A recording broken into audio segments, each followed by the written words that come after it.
Xin chào các anh chị và các bạn đến với kênh Sĩ Tuấn TV. Chúc mọi người thân tâm thường lạc. Cổ nhân có dạy, người với người sống để thương nhau. Nhưng nhân gian cũng có câu, yêu là trái đắng, tình là dây oan. Thời nay, khá nhiều trai gái yêu thương nhau, cưới nhau rồi, sống với nhau một thời gian, rồi gây gổ, cãi vã dẫn đến chia tay, thậm chí không muốn nhìn mặt nhau nữa. Vậy yêu thương như thế nào cho đúng để cùng nhau có một cuộc sống hạnh phúc vui vẻ suốt đời? Mời các bạn lắng nghe bài chia sẻ Hiểu và Thương theo lời Phật dạy, biên soạn T.S. Douro.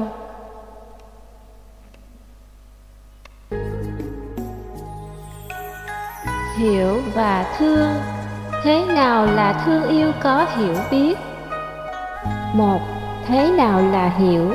Tại sao chúng ta cần phải hiểu? Hiểu là sự thấu hiểu, hay còn gọi là sự thấy biết. Nó vượt lên cả đúng sai và xấu tốt.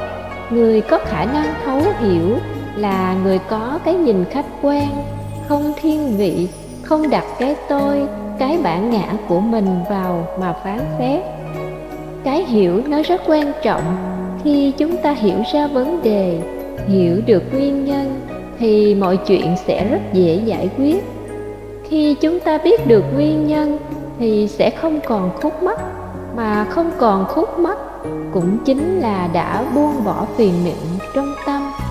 Buông bỏ tự nhiên, tâm sẽ an yên và có hạnh phúc nội tại, nên có thể tự nhiên mà mỉm cười. Hiểu ở đời cũng giống như cái biết trong đạo. Biết ở đây chính là chỉ nhận biết mà không có đánh giá hoặc phán xét, hay còn gọi là tâm không.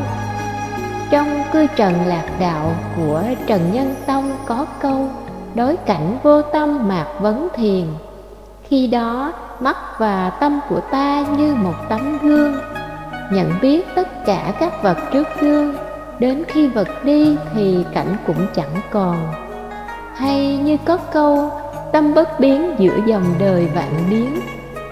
Cũng vậy, khi không còn đánh giá hoặc phán xét, chúng ta mới có thể đứng ở góc độ khách quan mà nhìn nhận sự thật, bởi vì không có cái nhìn thiên lệch về bên nào cả. Hiểu cũng có hiểu nông, hiểu sâu, hiểu ít, hiểu nhiều. Ví như khi thấy trời mưa, chúng ta biết quần áo sẽ ướt nên vội vã chạy đi gom vào nhà. Nhưng với một người hiểu sâu thì khi thấy gió đổi chiều, mang hơi lạnh là biết trời sắp mưa, nên thong thả đem quần áo vào rồi. Không còn phải hốt hoảng khẩn trương khi trời mưa đến. Nên hiểu sâu thường là người đã thông qua thực chứng trong đời sống. Đạo học có câu, tin sâu nhân quả, đó là cái tin đã thông qua thực chứng. Bao nhiêu lần chúng ta đã bực bội, trách người này người kia cũng do tin vào nhân quả, nên thuận theo câu, nhận một chút sóng yên gió lặng, lùi một chút biển rộng trời cao. Khi chúng ta bước lùi lại, chính là lúc tầm nhìn rộng ra, cái biết cũng tăng thêm do thu thập được nhiều thông tin hơn từ bức tranh toàn cảnh. Ví như chúng ta nhìn bức tranh từ khoảng cách 4 mét và 40 mét, nhận biết không thể giống nhau. Chúng ta thường hay có khúc mắc bởi vì chúng ta chưa hiểu. Hiểu rồi lại thông suốt, nên có thể thanh thản, nhẹ nhõm và bình an. 2. Làm sao để hiểu?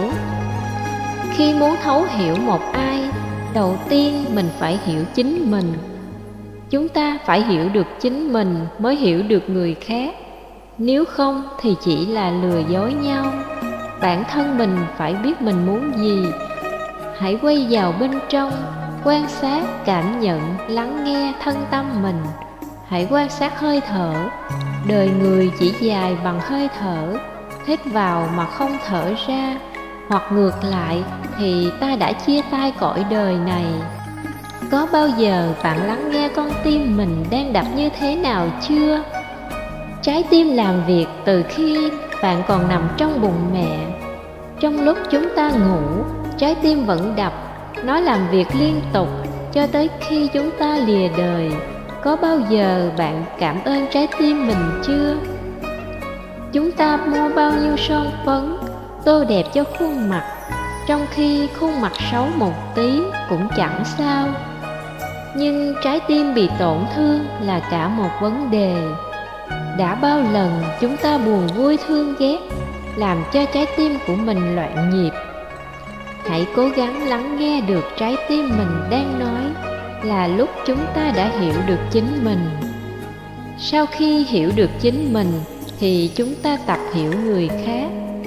Muốn hiểu một ai thì phải để ý và lắng nghe người đó. Tôi hiểu cô ấy nên tôi biết cô ấy không thích đi đến những nơi ồn ào. Cô ấy thích ăn rau nhiều hơn ăn thịt cá. Hay tôi hiểu con nên biết con thích học kỹ sư, không thích học bác sĩ. Có lắng nghe mới có cảm thông cho nhau, đặt mình vào vị trí của đối phương để cảm nhận và thấu hiểu. Thế nào là đối xử với nhau trong tình thương yêu có hiểu biết? Là một thành viên trong gia đình, trước hết mọi người phải tu thân, làm tròn bổn phận, là chồng, là vợ, là con trong gia đình. Tu thân là sửa đổi bản thân, từ chưa tốt thành tốt.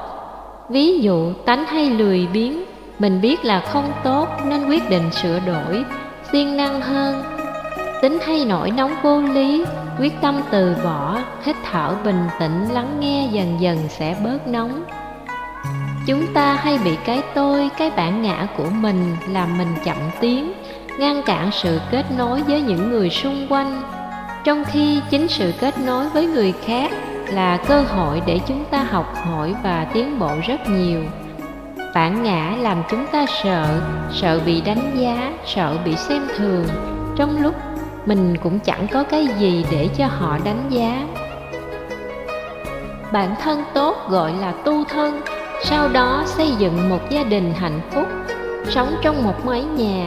Nhà không cần lớn mà cần ấm cúng và thương yêu. Các thành viên trong gia đình đối xử với nhau thì tương kính lắng nghe.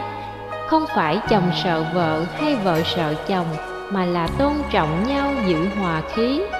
Có lắng nghe nhau mới hiểu được nhau, cùng nhau xây dựng một cái chung, đó là gia đình.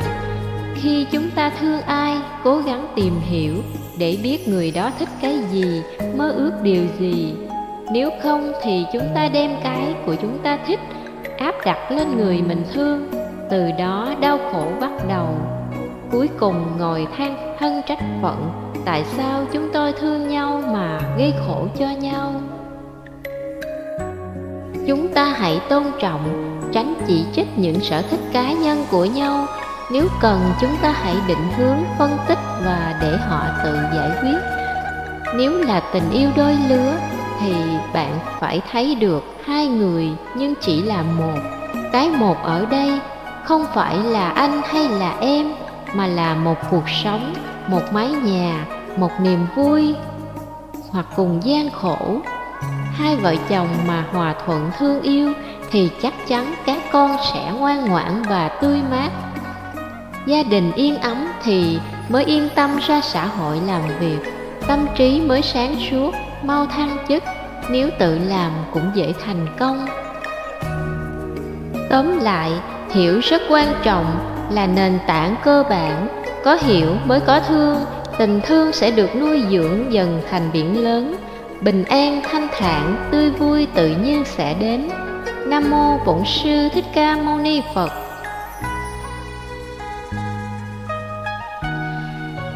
Vừa rồi các bạn vừa nghe bài viết nói về hiểu và thương. Hy vọng những chia sẻ này có hữu ích tới mọi người.